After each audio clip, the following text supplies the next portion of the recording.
All right, so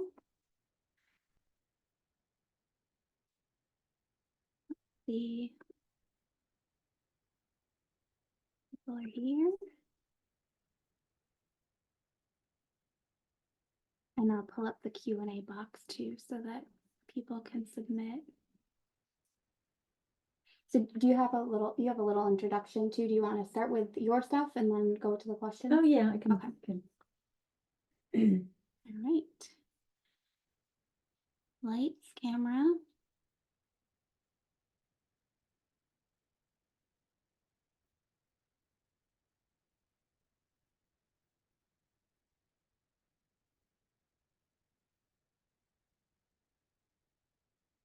All right.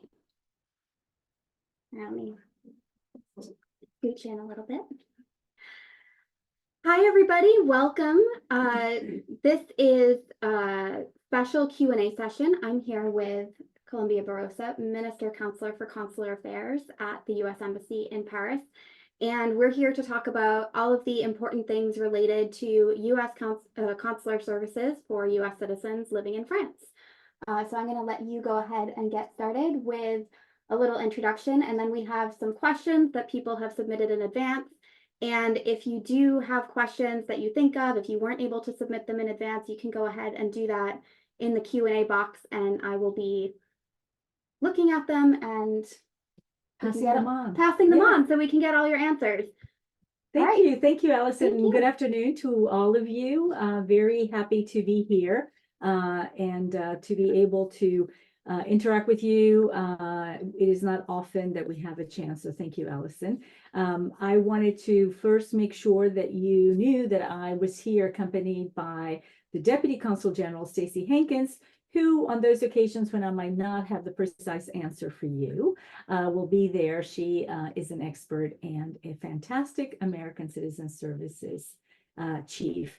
We have been and continue to be extremely invested personally and as a team at the U.S. Embassy in our consular section in ensuring that we have your best interest at heart, that we can serve you with the greatest quality, the greatest customer service. We have made a great deal of improvements during this last 6 months. Just to make sure we can do that, we have currently about a 1 week wait time for passport appointments, routine passport appointments, just about 2 weeks for those of you with brand new babies to come and get your report of birth abroad. And we continue to also take care of many of our visitors who will be coming in the millions this year, and who unfortunately sometimes are victims of theft or other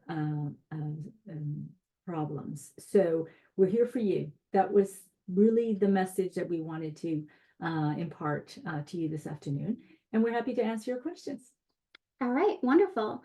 So let's start with just going over the procedure for renewing a passport. So I think there's 4 different categories. There's adults, children under 16, 16-year-olds who are getting their first adult passport, and then people who have had U.S. passports that are expired for more than 15 years, right? Right. So let me start by saying that our website is actually very good, very detailed, provides all this information. I am definitely not going to go through each individual type of passport situation, but I can tell you that in many cases, you are able to mail in your passport and not have to come into the embassy. You can pay online. This is something also that has been expanded just recently, that payment online. It saves you a trip. It saves you a trip to the bank. But please do, when you have a need for a passport, go into our website. It's changed a little bit, but you will find in there and read very carefully who is applying, whether they've had a passport before, what their age is, and that will be able to provide to you, give you the guidance that you need to know whether you can mail it in. I think there was a question at some point from somebody who I don't want to mail in my passport. I don't want to do that. And we certainly share sometimes that concern that you're sending something like that in the mail. I would say to that we basically have hundreds of passports mailed in every year, and that we are in a country where the Postal Service is very good. But each one of us makes our choices. And if you feel that you really want to come in person, of course, get yourself an appointment and come in person. We're happy to see you and to help you in person. Yeah. I will say in terms of processing time, I sent mine in December, and it was 3 weeks from the day I sent it to getting it back. And then you can use the Chronopost off, envelope. So, you can have yourself sign for it and go pick it up at the post office if you need to. And it's very fast and secure, and might be less of a trouble than taking a train all the way into Paris, right? yeah. Or Marseille. We do have passport services in Marseille. And we do try to do as much outreach as possible, depending on where you live, and hopefully if you have signed up to receive our messages via STEP, which will soon be called something else. No, they're still calling it STEP. They're still calling it STEP. Okay, so register, because by registering also you're able to receive a lot of messages about what's going on, whether we're talking about voting, whether we're talking about our ability to go out to one of our constituent posts and do passport intake. And I should add that Strasbourg also does passport intake. So. Oh, okay. And sometimes there are days planned too for right. So in when the we do various outreach, cities, exactly. In some of the cities we do try, this is not a set program of the State Department, but it is something that we feel is very important given how many of our citizens are here in France. So when there's a budget, we do try to get out there. Okay. Yeah, and so as I hear about these, I always kind of keep an eye on them. So I'll share them in the group when they are posted about, so you can make appointments to go to, for example, Lyon or we've done it Bordeaux. in Bordeaux. We've done it in Rennes. I did it in Rennes, but yeah. I think we went to Lille as well. Yes, correct. Lille, and then sometimes in Marseille tries to do in Nice and Toulouse and Montpellier. Yes. So again, the best way to find out really is to register so that you can get the messages when we're going to be going out. All right, great. And so I would just encourage everybody to look at the expiration date on your passport now, because you don't have to wait until it's expiring in order to renew it. And if it's expiring soon after the Olympics or any time in the next 8 to 10 months, I would say sooner rather than later. Wouldn't you agree? I would definitely agree with you, and thank you for mentioning that. Indeed, as you know, we have we're very fortunate to be here in 2024 with the 80th anniversary of the liberation of France, with the Olympics and the Paralympic Games. It's very exciting, but it also means that we have to think about our documents, think about when we need what. So yes, the rule for anyone at any time, regardless of where you are, is look at your passport expiration date. Even if you're not thinking of traveling right now, it's kind of a good checklist to always have. And make sure that if you are going to, even if you're not planning on traveling, that if it's getting close, even to the 6 months, I would say, just apply. I know we have a tendency to say, there's enough time to do it. But we will be more restricted during the Olympic Games, because, of course, we are going to have so many more Americans coming that will need our full attention, that the routine passport work may shift. And so please take a look. As soon as we're finished here, go find your passport and take a look. But that also makes me think, in case any of you are having visitors for 2024, right? Family and friends coming over to take advantage, please remind them to check their passport expiration. France is very strict in its application of the rules about what the documents are that you need to enter. And you need to have at least 3 months on your passport, 3 months beyond the date when you plan to leave. To me, that rings, I need to have 6 months beyond, because you never know, you get here, you change your plan, you decide you want to go to Italy or Spain or something like that. So this is the moment to apply for a passport, to look at your expiration date, to calculate when you're traveling, and to determine whether or not you have the necessary time on your passport. It is also very important to note that emergency passports, US passports, are not considered to be valid documents for entry into France. So occasionally we have some of our US citizens who had received a emergency passport and think they're going to be able to travel back to France. That's not the case. So the French are very strict, and unfortunately we are not able to intervene. This is their country, their sovereign country, and we are not able to intervene. And as long as I'm doing all the sort of warnings and caveats, let me also add, again, if you have friends or family coming over, but also for yourself, that be very careful when you travel. It happens that sometimes, you know, folks present their passport at the ticket counter, and then they get on that airplane, and then somehow between the airplane and immigration, they don't have their passport anymore. So please, please, please make sure you're looking at it very carefully, and make sure that if you have a replacement passport, because this is something else that happens. Some folks declare their passport lost or stolen, then they find it and they try to travel on it again. Not allowed. And an airline doesn't necessarily know that your passport was declared lost or stolen. So you will be able to board, and you will arrive here. You might spend a night at the airport and be sent back to the States. And that's a darn shame, isn't it? Yes, you would miss the Olympics. And so many other things. And And so many other things. And let's talk about too, if you have more than one passport that is lost or stolen, in some cases you can be restricted to an emergency passport for a certain amount of time. So there are restrictions. You know, the US passport belongs to the US government. It is something that the US government provides to all of us as a mechanism to be able to travel back and forth.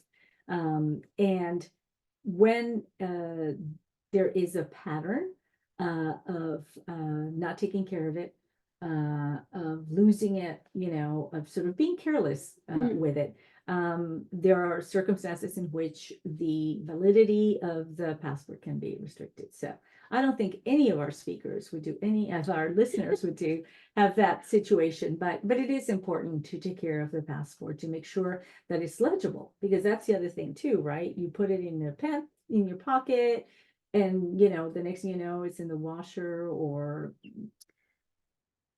frayed, and you might not be allowed to enter a country because a frayed passport might not be readable, machine readable anymore, or it might look like something that maybe was photo substituted or something like that. Right. Yeah, I don't know about France. I know that like Thailand and certain countries are very strict about, even if you have the tiniest rip in a page of your passport, they're like, no, you're not coming in. So yeah, take good care of your passport. Don't lose it. Yeah, there's Make some sure it's valid. great passport holders out there, but even if it's just a Ziploc bag. Yeah, that's probably one of the most secure.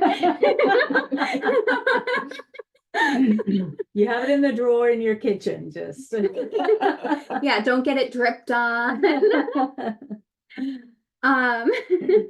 Okay, so in terms of traveling into and out of France, there's been a question too about traveling to Europe soon, and this is from John. I understand I'll have to register my trip in advance now to clear immigration. So there are two things here that maybe we can talk about briefly. One is the entry-exit system, where Europe is going to be tracking, like scanning your biometric passport as you enter and exit the EU to sort of track your days.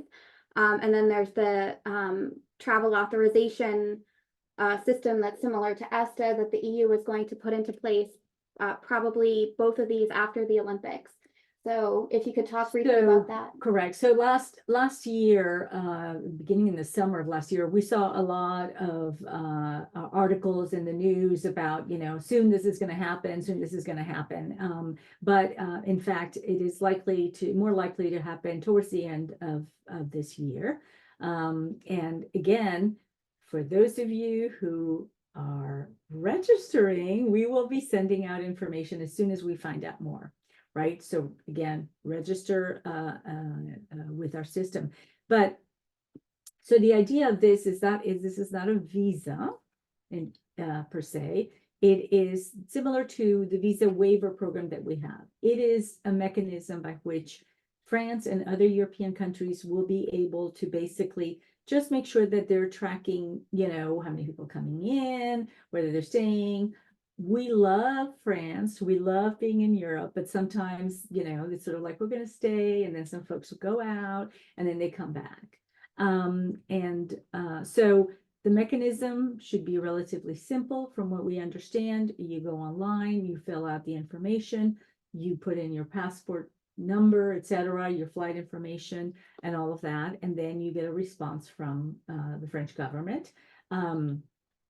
The registration goes through the country where you're first going to enter, but then it is valid for the other countries, and it will allow you then to travel between one country or the other. You mentioned travel to work authorization. I wasn't sure what. No, because there's two. So there's the entry exit system, that's where they're going to be scanning. Like as of right now, they scan your passport when you enter, but there's not a system to keep track of days. And what's going to change in the fall is they're going to start keeping track of the actual time you're spending in Europe. Right. So there's that. And then there's going to be the ETS. The pre-authorization. Travel authorization, right. Yes. And again, all in the interest of making sure that we're all, in the States when, other citizens come into the United States, we also have, mechanisms that we put into place so that we know who's coming to our country. So it's a perfectly valid. So again, it is our understanding that likely by the end of the year, this will happen. But there will be a lot of announcements about this, and again, we'll follow up. And it's not a visa. It should be similar to ESTA, in that ESTA, you pay online and you fill out the form. It's $14, by the way, so don't use any of the fake websites that charge you $70. Are you talking about ESTA? For ESTA. That was ESTA. But it'll be similar. You just fill out your personal information and your passport number, and normally it's just an automatic scan like of Interpol to see that you're not a wanted criminal. Correct. Internationally. Yes. And so it should be same day or within 48 hours that you get it. So it shouldn't be a big deal. It's not applying for a visa, but it'll be and it'll be an extra step that you'll have to do before you travel. Because if you show up to the airport with your passport and you don't have one and it doesn't go through immediately, then you're not getting on your plane, and that would also be unfortunate. The good thing is also on this is that because you will be entering your passport information, we expect that the times when an American has boarded and arrives here with a passport that's been declared lost or stolen will be greatly reduced, because during the process of, checking through the system, whether it's Interpol and all of that, they would be able to see the same thing that immigration sees. Oh, that's a great point. Yeah. And then the last thing to clarify is going to apply if you're living in France with a valid carte de séjour. So you're not going to be subject to the ETS system. You still have to scan your passport and, at entry, but you're not going to need to fill out the ETS authorization. All right.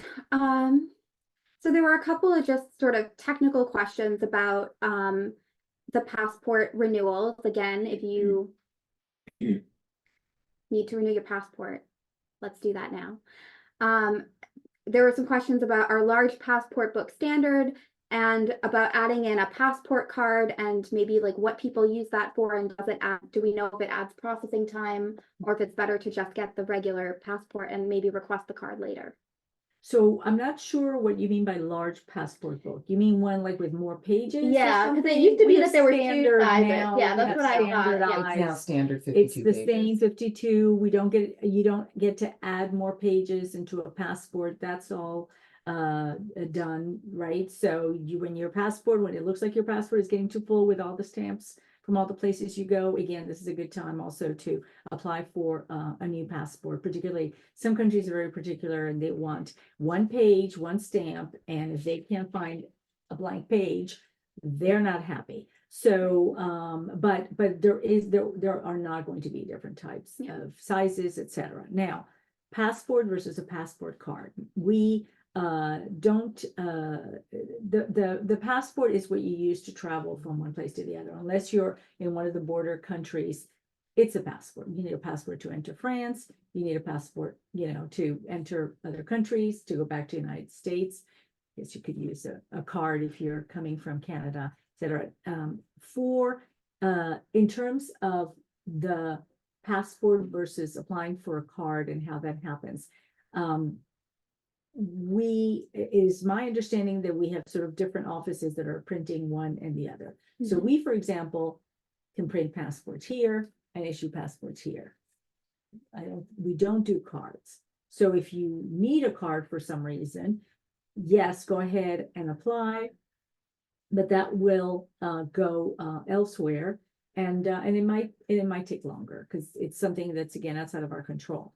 You should know, however, and be aware of that. And again, there's information about this on the website, that you can always check on the status of your passport application. There is a way for you to go into the system and just kind of verify. So we know sometimes you get emails from folks saying, what's going on with my passport? But you actually have the power to look into the system and to find where it's at. Yeah, because it's true that, sometimes folks, if they haven't calculated exactly their travel time, then they'll end up having to come in for an emergency passport to leave. But again, the problem to that becomes you have another passport out there that you've applied for, and how are you going to get back into France if you only have an emergency passport? So again, another pitch for applying early. Yes. So there are some questions in terms of, when you need to make an appointment for a passport renewal at the embassy. So let's say, you're within 14 days of a travel date internationally. Is that correct? That you can make an appointment to come in? Well, you can make an appointment anytime. For an emergency appointments. For emergency passport? You can, for a routine passport, you can make an appointment anytime you want to. Okay. If you got your passport last week, yes, you could get another passport appointment if you want to, right? But we have, because in order to provide more efficient service, to be more organized, minimize the wait time for individuals in the waiting room, which nobody likes to be there when you have 30 other people in the waiting room and you have to wait 2 or 3 hours. We wanted to make sure that we could provide a better quality of customer service also. And so while it may seem a little bit more challenging, the fact of the matter is that if you've lost your passport, if it's been stolen and you need an emergency passport right away, then go online and request an appointment. If your travel is imminent, you should in there provide, just say, this is when I'm traveling, I have to get back. We look at this, a person looks at all of this, Excellent. okay, to make sure that we are, again, efficiently and in a very customer service type of way, ensuring that people are going to be able to travel, right? Now, what happens sometimes, which is delightful, is that some of the folks will apply and say, no, I'm not traveling for a week. And then they're like, hey, I found my passport, which is very nice. So they cancel the appointment. So that's another advantage of actually having the appointment system, rather than just kind of saying, oh my gosh, I can't, my passport's lost or stolen. I'm traveling in 4 days. I'm showing up at the embassy. And then it's like they just paid for a brand new passport, which is an emergency passport. So the other one has been now canceled. Right. And then they find it. So, but again, it's all on the website, how you can do that. And like I said, it is a personal review of the request, so that it isn't sort of like a machine somewhere that doesn't care about you. It's us, and we care. Okay, so ChatGPT is not yet processing our passport renewals. It is not. Excellent. Yeah, so and then we had said earlier too that appointments are just released on an ongoing basis, and you open up appointments regularly, like usually if some in advance, and then as you know, staffing levels and things like that, there will be more appointments that become available. So if you go on and you don't find something, check back. Yeah, just check back. I mean, again, we generally our general average time frame for obtaining a passport appointment is around a week. Yeah. Right. So 8 days, 10 days, etc. And so it's just check again and you'll get your appointment. This is much quicker than French passports, by the way. Yes, so I understand. Yes. You're not getting a French passport appointment in a week. Or getting it back in 3 weeks. Back. Yeah. If you haven't renewed your French passport for this summer, you're too late. Okay, so there was a question we have 2 questions that came up. We were talking about the STEP program, but maybe we just want to elaborate on why everybody should register for that, especially before the Olympics, and the types of information that we get in the emails when we're registered for STEP through the State Department website. Certainly, no, and that is an absolutely great question. So congratulations to whoever was sending Pamela, who always asks great questions. Very good. No, in fact, there are many advantages to being registered. Thankfully we're in France, but in other countries where there are evacuations, etc., it becomes extremely very necessary. But there are very important elements and reasons why you want to register. From the informative part, which is, we're going to be in Lyon doing passports. Do you want to, sign up to get a passport? Or, we're going to be doing, this is when we're going to be starting voting. This is some information about vote. This is not when we start voting, but this is information about voting, right? November voting, and where you can find more information, and how do you register to vote if you didn't register before you left, all those kinds of things.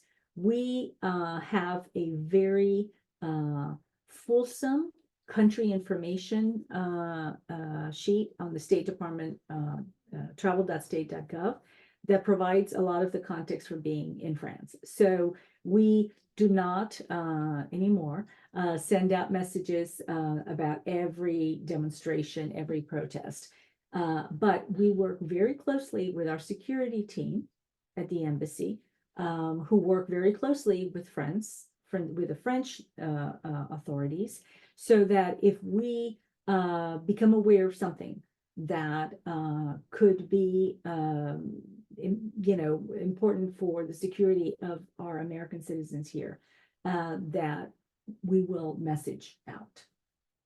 That is something that is our mechanism for taking care of it. Now, you might hear about some of these things if you live here.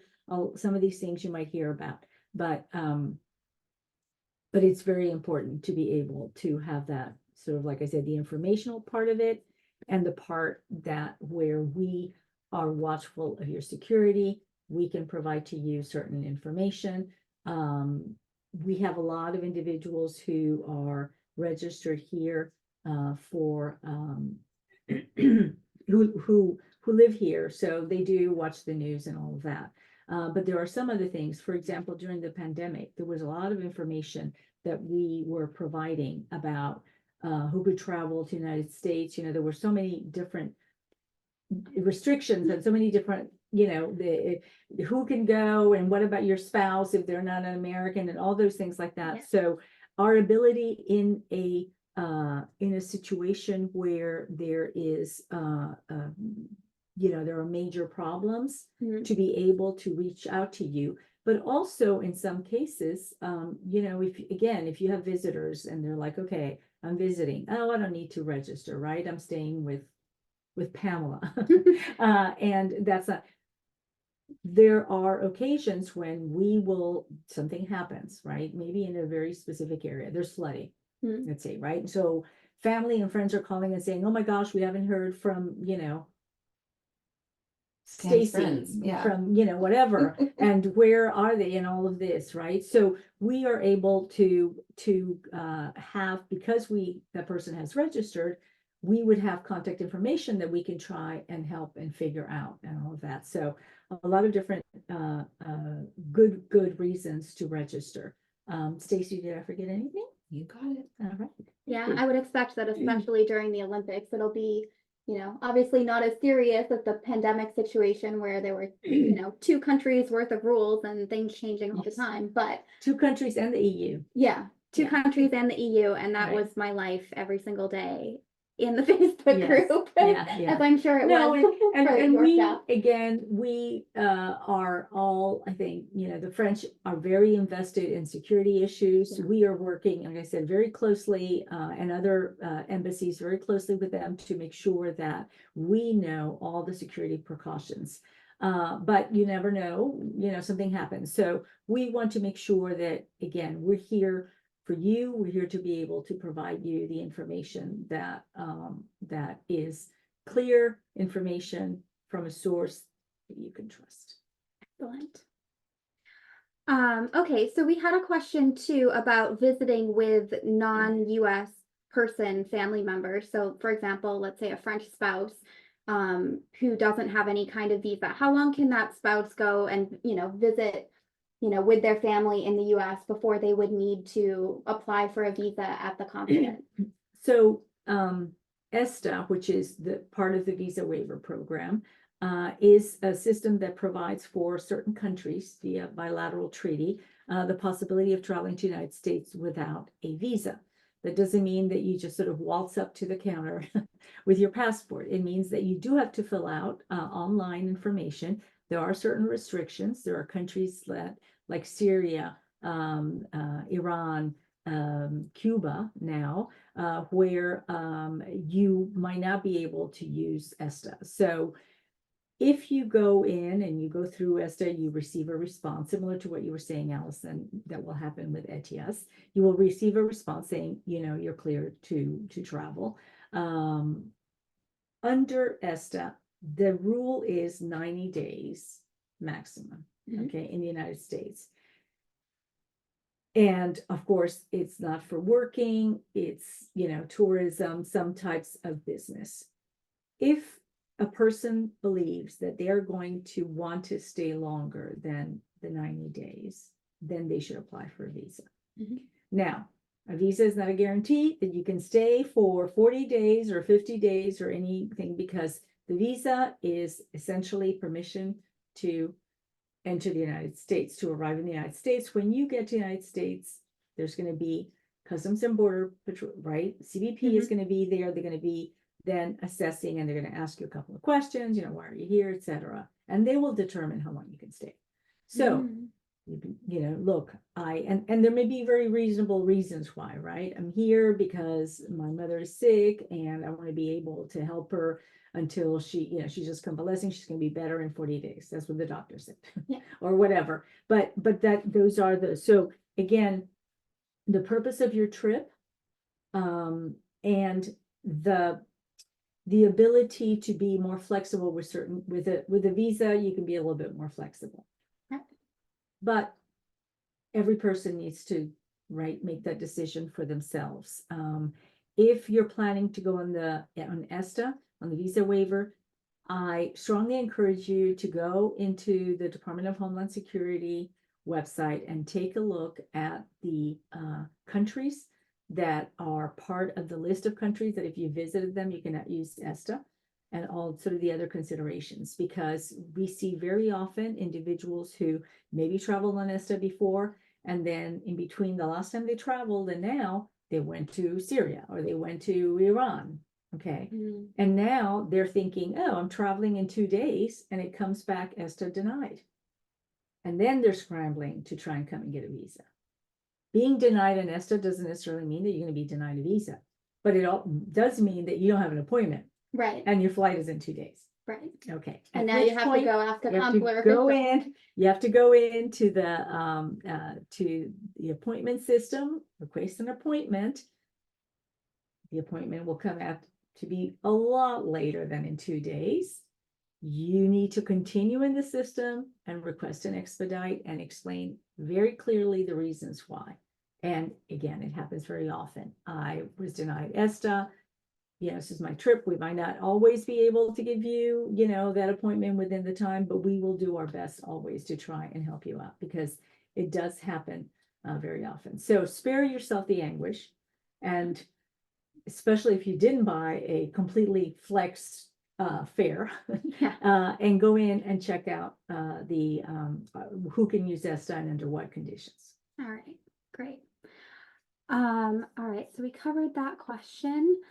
So Stephanie had submitted a question about advice for dual US French citizens for dealing with French retirement funds under the US IRA system. That's not really the consulate's wheelhouse, but we're going to do a different webinar with a financial planner who works with Americans in France. So that's going to be on March 12th, and I'll post about it in the group. Are there any, as a US citizen who wants to be naturalized or obtain French citizenship, are there any special things to consider? Any pros and cons that I mean, I can't think of any cons personally, but from a consular point of view, is there the only thing I can think of is like you might not come visit me in prison if like No, if you renounce your citizenship, that's a different, but even if you're a Right. dual citizen, we would come. Oh, you would still to- come. Oh, that's Yeah, really yes, nice. yes, Okay. yes, yeah, absolutely. But Are you no, trying to tell us something? No. but yeah, obviously we do think a lot of it. I mean, if you all are living here, right, it's because you have obviously seen what some of the benefits are of being in France and all of that. And again, a very personal decision that has to be made. But obviously, the access to healthcare, the access to an education that's a cheaper education, especially if you have like younger, kids and all of that. The right to vote in French, elections. Yeah. Freedom of movement within the EU, right? So you can travel to the States, on your US passport, come back in on your French passport, go to all the EU countries, plus a lot of other countries, even outside of the EU, where France, for the French don't need visas. Right. And of course, if you're traveling to another country, you can, you have the protection of the French government in certain situations where you might need assistance, as well as ours, but there's kind of different. Obviously, you don't have to worry about your titre de séjour and renewing your titre de séjour every time with the bureaucracy that comes with that. I suppose that at a certain point you could run for office in France, but there are certain issues related to US citizenship in terms of running for office. Right, because I think you can run. This that- was like a Boris Johnson thing. Like he could be local office. He could be local office, but then he was national office, so he had to renounce his US citizenship to be So prime there's minister. that's so But- that gets So if you're gonna be a minister, like yeah, you have to start now. And they're recycling the same right. people though in different jobs. So I don't think there's a lot of new openings. No comment. The EU, the queue at the airport, right? I mean, it sounds kind of banal, but Yeah. every time you travel and you sort of like, oh, look at all these 4 people are doing all the EU queue entry. And so a lot of those, I was joking with Stacy about, of course, there's a great food and great wine and all of that, and you don't have to, but obviously then, there are in terms of the things that are kind of the negatives, the tax implications, you were talking about how do you deal with not having a W-2 form and all of these kinds of things that are, if you're working here, that, create issues because the United States has one system of government and it has the IRS and the Treasury Department and, all of this, and France has a different set. So do you have to file for taxes? Have you filed for taxes there and here, right? How do you deal with, some of those things apply whether you're, a Yeah, even citizen if you're or just not. living here. Yeah, but it's something that's important to look into. And of course, it's a long process and it's an administrative process, but you have to weigh for you personally and your family whether the advantages are greater than any possible disadvantages to you. Yeah, I'm struggling to think of what any disadvantages would be. So, all right. So there was a question from Sherilyn about support for Americans voting in U.S. elections. We are going to try to do a voter registration workshop virtually within the next couple of weeks or months, because you do have to register to vote from abroad every calendar year. Mm-hmm. Will the embassy be sharing information about that? Is it This year we decided not to share any Okay. information. No, I'm kidding. Of course we'll share information. No, we don't want you to vote. Sharing. We're about sharing. And in the interest of sharing, I'm going to ask Stacy, who's sitting right here, to just kind of tell us a little bit more about what her plans are for voting this year. Hold on, let me. Oh, I get to be on Let's camera. move the camera to. There's Stacy. There's Stacy. Well, in the interest of intersectionality, Columbia, I will say that if you were enrolled in the Smart Traveler Enrollment Program that Columbia mentioned earlier, you would have already received information from us about voting, because we did send something out. There you go. Reminding people that this is an election year. So voting, if you go to our website, there is a link to the Federal Voting Assistance Program, also known as FVAP, that provides guidance on what if I haven't lived in the United States in 5 years? What if I sold my house and I no longer have a residence there? What state should I register to vote in? What if I never lived in the United States? That website answers all of those questions.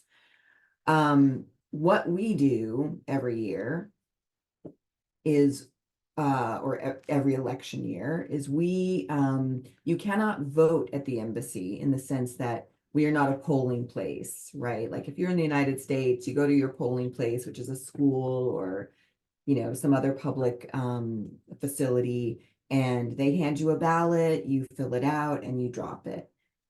You cannot come to us as a we're not a polling place, but we will take your ballot. Once you've registered to vote in California, Maryland, whatever state, they send you your ballot. Many states will now do it over email. They'll send you your ballot by email. You print it, you fill it out, seal it up, and you can bring it to the embassy to be mailed back to your state or your county.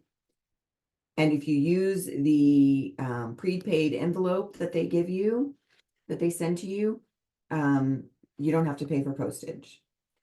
That may sound strange because you're like, well, if they email me my ballot, how am I supposed to get a prepaid envelope? I know this for a fact because the state of Maryland emails my ballot to me.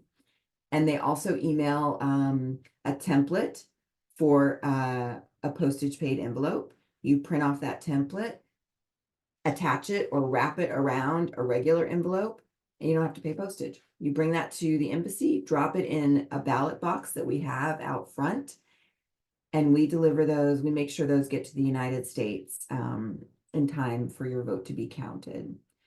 Going forward for the rest of the year, every time we do outreach, we make sure to provide information about voting. We will be hosting a voting assistance workshop later this year. Marseille will do the same to help people understand how to register to vote, what their rights are to vote from overseas, and what assistance we or the Federal Voting Assistance Program can provide. And you also do training for some of the folks. Yes, in fact, when I mentioned the workshop, that's actually what I should have been more clear. It's a training for people like Allison who may want to be a resource for US citizen residents in France. It's impossible for us to train all, 400,000 or so US citizens who are residents here. So we rely on people like Allison to come to the training, and then they are like our force multiplier. They share information with you. Thanks, Stacy. And in You're fact, you welcome. mentioned force multiplier. And that makes me think about also if you are interested in what we do and want to be part of this team and as a private citizen, we also are always looking for American citizens who would like to be citizen liaison volunteers. So if you would like information about that, we can provide some information to you, Allison, and maybe you can send it out as to how you can be a citizen liaison volunteer in France, or, wherever you are in France. Great. Yeah. Or Monaco. All right. Excellent. Yeah, and we'll try to do a voting workshop and help people with voting questions separately with somebody who does the vote from abroad in France. Okay, so there were two questions about people with dual citizenship traveling back and forth between France and the US with both passports. And so I think it's a good time to reiterate that you do need to travel into the US with a US passport as a US citizen. Correct. You enter and leave the United States as a US citizen with your US passport, and you arrive in France with your French passport. Yeah. And theoretically, if your passport were not up to date, it could be an emergency passport that you use to enter and leave the US, as long as you had that other passport. Yes, I legally mean, get we into don't, France. we, of course, for American citizens, we do not have like an exit, check Right. or anything like that. But yes, if you, that is the one circumstance in which if you have a US passport, an emergency passport, and you travel to the States, when you come back, you obviously would enter with a French passport. All right. Yeah, so even for your babies, you got to get them a passport if you're planning on going back to travel to see family. Absolutely, yes.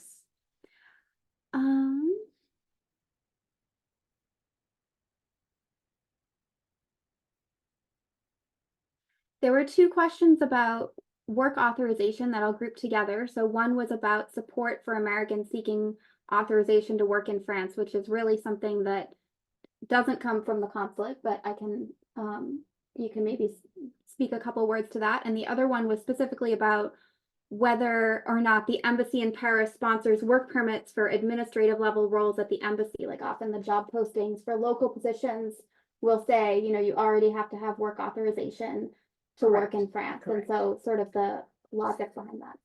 So everything, basically all of these issues come under the French government. And we do not, we have any possibility of way or authority to help Americans with local authorities in terms of getting work permits or anything like that. Our Human Resources Office, when they post job announcements, they make it very clear what, that you have to already be able to work because we don't do sponsorship. So you have to have that permission to work in France already. I believe our website has a link or a couple of links that take you to the French pages where, or is it just because I hear Joy saying explaining it? No, I think in the A to Z, we probably. Yeah, I think we have some links because that question does come up. Yeah. The same, like, I want to get married in France, what do I need? And some of these things like that. So we try to help at least guide you to that place where you would be able to find out more about how you would go about doing that. Yeah. Someone says they heard that the area around Place de la Concorde will be closed and no access to the embassy during the Olympics. Is this something that is confirmed? Is it in progress? So for any of you who have gone into the Paris 2024 website, you can see on there what are going to be red zones, blue zones, beyond that.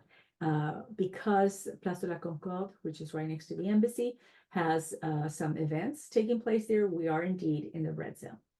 So the French, we are working with French authorities to determine exactly what kind of access we'll be able to have. Obviously, we will have American citizens in distress that need our assistance.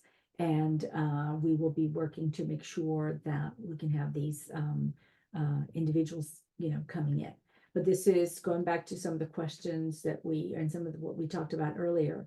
We're not going to be able to do business as usual. Routine services are not going to be available. There's not going to be notarials. It's going to be emergency services because, again, there's going to be such a narrow possibility in terms of access to the embassy. So look at your passports, apply early. You might be able to apply in, other places for a passport, but yes, we are in a red zone, and that means no vehicular traffic. If pedestrians are allowed, but again, everything is very, very restricted. And so our focus during those 2 weeks in particular is going to be very, very much in making sure that we're helping those individuals who don't have any other way of helping themselves. Yeah, so probably like best case scenario, if somebody has an appointment for the consulate and a confirmation, they might be able to get to that appointment on foot through the red zone area, or are we not we're even at not that? going to be doing routine appointments. Okay, so no routine appointments. So there won't be routine appointments, right? So it's going to be principally the emergency passport appointments. Citizens who have been mugged, or somebody who has issues related to being repatriated, etc. And that doesn't mean that we can't answer your questions. If you have questions, again, Marseille is not going to be in that situation, but they are also going to be helping. There's games going on in Marseille, so they're also going to be helping in emergency cases. So we're going to be full on taking care of emergencies. Yeah. Yeah. And so I would expect, how long will the restricted access to the embassy last? So at least probably until after the end of the second games. So at this point, the information we have is that that restriction will take place, probably a day before the opening ceremonies and, day after, but we don't know this yet. It is up to the French, the préfecture, and all that. We'll find out more later, whether they're going to have sort of like probably an opening up during the time in between the two. And then again, for the Paralympics, if there are games next to us or not for the Paralympics, that is all with French authorities. We will have, provide information about that on our website. But again, the routine appointments, whether it's for passports, for notarials, for visas, are going to be restricted. So again, yeah. All right. There's a couple of questions that people have submitted about things like driver's license exchange and visas, so we're not gonna go into those here. Very briefly, we don't do driver's licenses, and that is between those are issued by state. Right, and so you have to deal with the French privately to see how. I will say that there are a number of U.S. states that have like a reciprocity Yeah, there are 18. agreements. Yeah, there are 18 states that do reciprocity. I can't recite them all off the top of my head, but post the question, post that type of question in the group. All the questions that we don't cover here, I'll copy and paste them, and we can cover them at a different time. There's a general, again, for visas, I would say the same thing. Right now, we have very, using our limited resources. Our appointments are, we know, for some of the categories, so very later in the year, but we do have appointments for students, for exchange, etc. And it's I would say the same kind of thing. Please, keep an eye out on the appointment system. If you or somebody that you know needs a visa, and to go into the appointment system and check out what's available and continue to look, because when we add appointments, you have to be that person who's looking for it at that moment. Right. Right. And if you have an appointment, if you need an appointment, you apply for an appointment. Get an appointment for when you can get it. And if there is an emergency situation, and we do mean an emergency situation, an exigent circumstance, then request within the same system an expedited appointment with a full justification. And we'll try to do our best as always, but there will not be regular visa appointments either during the Olympic Games. Yeah. And then there are two questions about Social Security issues and registering for Social Security for the first time for somebody who lives in France. So we have a federal benefits unit, which is in the embassy. It's separate. It's a different agency. It is not us. We often get questions into the consular section about federal benefits, Social Security, etc. We have no knowledge, no experience in that field. Federal benefits unit in the embassy is the one that handles those. If you have questions they're not able to answer, I would recommend that you go into the Social Security Administration website and take a look at what, the guidance they have. Yeah. Right. All right. Almost two more questions, I think. Sure. So one is, if somebody gets a French visa in their passport and then renews their passport once they're here, we get our passports, our expired passports back with a hole in it to start. Are there any issues that would come up from having the visa in the old passport? So you're talking about a U.S. citizen who has the U.S. passport and it has a French visa in it. Yes.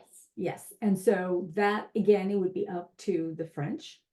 I know what we do, if you're a French citizen and you have a visa in your passport and your passport expires, you would travel, and your visa is still valid, you would travel with both passports. I assume that the French do the same with ours. You would travel with both passports and show my visa is still valid. I renewed my passport, and that, yeah. Yeah. Okay. And then final question is the process for when you get a child's passport renewed and the second parent can't come to an appointment at the embassy. So there's a form to fill out for the second parent. So let's just go over that form a little bit. Correct. So unless you as a parent have, sole custody that also provides for a court mandated, that says you have sole custody and you have the rights in the other, we do need to have the form that from the parent who is not present. Typically, both parents come over. That's the best situation. They're both there. But sometimes the parent can't come, even if, they're married and all together and all of that, but they can't come. So we do need to have that form in order to be able to, for one parent alone to come with a minor child and have that passport renewed. And we can notarize the form if needed, or there are other because we are in France, it is possible to get the form notarized elsewhere. We again strongly encourage you, if you have that circumstance, to go into our website and very carefully read the instructions to make sure that you have all your documentation. The worst thing would be to arrive and bring your baby in and all of that. And as happy as we are to see babies, to not have all the documents you need. So just go through every single line of instructions on the website. Yeah. Yeah. And it's still not as much paperwork as the French would ask for. No comment. All right, so I think that covers all of the questions that we got that are relevant to U.S. Consular Services. So to summarize, we want to register for STEP. We want to check the embassy website for the procedure for passport renewals and for making appointments. You want to renew your passport before the Olympics. And anything else that people should be reminded of before we conclude? Just make sure also again that your friends that are coming over are also looking at all the information on their passports, etc. And if you're interested in being a citizen liaison volunteer, we're very happy to have you as part of that. Stacy has something too. Exercise your right to vote, register to Yes, vote. yes, absolutely, absolutely. We're very fortunate. We see what goes on in other countries, and we know that it's not always the case. So voting is important. Whether or not we live overseas, it's still important for us as a nation to be able to have the right leadership. And so absolutely. And I just want to say thank you for everyone thank you to you, Allison, again. But to everyone who participated, because these are great questions that you asked. And we want to, again, make sure that we are providing the information you need to be able to take care of yourselves. And if you have any other questions that come up, I don't know, can we send them to Allison and she'll send them to us? Yep. No, you know what I would say? Check the website first. There's a lot of answers to your questions there, and we will soon have a navigator. Yes. That will make things a lot easier, right? Oh, so excellent. yeah, so before the tuned. question, check the website. Or ask Allison, because we know that's what you're gonna do. I know, that's on the website. And I'll look on the website. Or I'll ask Kim. All right, thank you, everybody. Thanks so much for coming. Everyone. Thank you for coming. Not at all. And yeah, if you have any more questions, and I will cover the questions that we didn't cover here that are more French admin related, we'll cover those elsewhere. Thank you so much. Have a great rest of your afternoon. Thanks. Bye-bye. Bye.